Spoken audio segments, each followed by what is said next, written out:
மொறு மொறுன்னு காரசாரமான கார்ன் மிக்சர் செய்வது எப்படிங்கிறத நம்ம இந்த வீடியோவில் பார்க்க போகிறோம். அதுக்கு கார்னை எண்ணெயில் பொரித்து எடுத்துக்கலாம். கார்ன் பொரிக்கும் போது எண்ணெய் நல்லா சூடாக இருக்கணும். மற்றது பொரிக்கும் போது எண்ணெயை லோ ஃப்ளேமில் வச்சுக்கோங்க. இப்போ அடுத்ததாக பொரியும் நம்ம எண்ணெயில் போட்டு பொரித்து எடுத்துக்கலாம். இப்போது வேர்க்கடலை ஒரு 50 கிராம் வேர்க்கடலையும் எண்ணெயில் பொரித்து எடுத்துக்கோங்க. வேர்க்கடலை பொரிக்கும் போது வேர்க்கடலை எண்ணெயில் லைட்டாக வெடிக்கும்.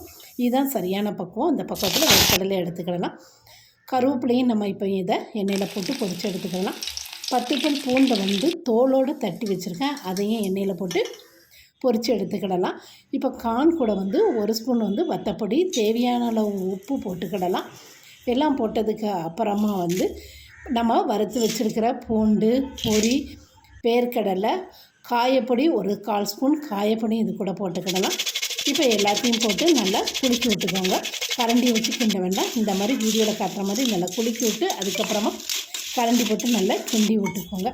இப்போ எல்லாத்தையும் கிண்டதுக்கப்புறமா நம்ம பொரித்து வச்சுருக்க கருவேப்பிலையை போட்டோம். கருவேப்பிலையை முதலே போட்டிருந்தா கருவேப்பிலை உடஞ்சிடும். அதுக்காக தான் கடைசியாக போட்டு இந்த மாதிரி கரண்டி வச்சு கிண்டி விட்டுக்கோங்க. நம்மளுடைய சுவையான காரச்சாரமான கார்ன் மிக்சர் ரெடி ஆயிடுச்சு.